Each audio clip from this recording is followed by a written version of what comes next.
Magandang umaga po sa ating lahat. Ngayon ay araw ng Huwebes, November 9, 2023 at narito magiging lagay ng panahon para sa buong maghapon at sa mga susunod pang mga araw.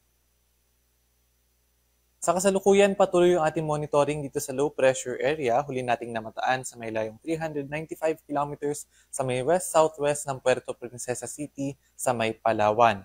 Itong nasabing low pressure area ay nananatiling mababa yung tsansa na maging isang bagyo sa mga susunod na mga araw at possible na lumabas ang ating Philippine Area of Responsibility ngayong araw.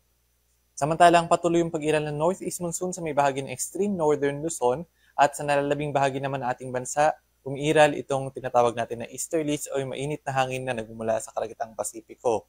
Kaya naman sa buong maghapon, possible din na maging maulap yung kalangitan sa lahat na nasa silangang bahagi ng ating bansa at magiging madalas din yung mga thunderstorms. At para naman sa magiging lagay ng panahon ngayong araw sa Kalakhang Luzon, asahan natin ng maulap na kalangitan na may kalat-kalat na mga pag-ulan, pagkidlat at pagkulog dito sa may bahagi ng Palawan kasama na sa Calayan Islands dahil pa rin sa epekto ng low pressure area. Samantalang ang hanging amihan naman ang nakakaapekto sa extreme northern Luzon na magdadala ng maulap na kalangitan na may mga pag-ulan o may hinang pag-ulan o pag-ambon sa may bahagi ng Batanes at Cagayan kasama na sa Babuyan Islands at sa nalalabing bahagi ng Luzon kasama na dyan ng Metro Manila, bahagi maulap hanggang sa maulap na kalangitan na may mga pulo-pulong mga pag-ulan, pagkidlat at pagkulog, especially sa hapon at sa gabi. Agwat ang temperatura sa may lawag nasa 24 to 33 degrees Celsius, sa may Metro Manila at Tuguegarao nasa 24 to 32 degrees Celsius, sa may bahagi naman ng Baguio City 17 to 26, Tagaytay at Puerto Princesa 23 to 30, sa may Legazpi 25 to 32 at dito naman sa may Calayan Islands ay 24 to 30 degrees Celsius. At para naman sa magiging lagay ng panahon sa Kalakhang, Visayas at Mindanao, asahan sa buong maghapon ang generally fair weather conditions, may mga tsansa lamang ng mga isolated na mga pag-ulan, pagkidlat at pagkulog na magiging madalas pa rin dito sa may bahagi ng Zamboanga Peninsula at sa may Basilan, Sulu-Tawi-Tawi dahil pa rin sa lapit ng low pressure area. At ang agwat ng temperatura dito sa may bahagi ng Iloilo ay nasa 27 to 32 degrees Celsius. Dito naman sa may Metro Cebu at sa may Kitacloban, 26 to 32. Sa may Cagayan de Oro ay 25 to 31, sa may Metro Davao at sa may Zamboanga City, 25 to 33 degrees Celsius.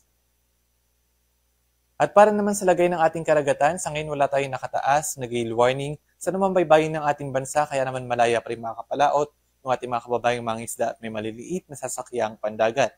Iba yung pag-iingat lamang sa mga papalaot sa mga baybayin ng Northern Luzon, kung saan maaari pa rin makaranas ang katamtaman hanggang sa matataas sa mga pag-alon, dulot yan ng hanging amihan. At para naman sa ating 3-day weather outlook, simula bukas, araw ng Biyernes, hanggang sa weekend, aasahan natin na generally for weather conditions sa malaking bahagi ng ating bansa, magkakaroon lamang ng mga isolated rain showers and thunderstorms. And by Saturday evening hanggang Sunday na umaga, inaasahan natin na magkakaroon ng panibagong bugso ng hanging amihan kung saan makakaapekto ito sa may bahagi ng Northern Luzon. Agwat ng temperatura sa may Metro Manila ay nasa 24 to 32 degrees Celsius, sa may Baguio City 17 or 16 to 25, sa may Legazpi ay nasa 25 to 33, Metro Cebu 26 to 33 at dito naman sa may Metro Davao ay 25 to 34 degrees Celsius.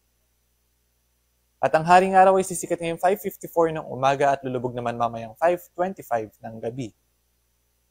At para sa karagdagang updates, lalong-lalo na sa mga thunderstorm and rainfall advisories, ugaling bisitahin ng ating social media accounts, DOST_Pag-asa, at para sa karagdagang impormasyon, bisitahin ang ating website, pag-asa.dost.gov.ph. At yan po muna ang latest mula dito sa Pag-asa Weather Forecasting Center. Ito po si Patrick Del Mundo. Magandang umaga po sa ating lahat.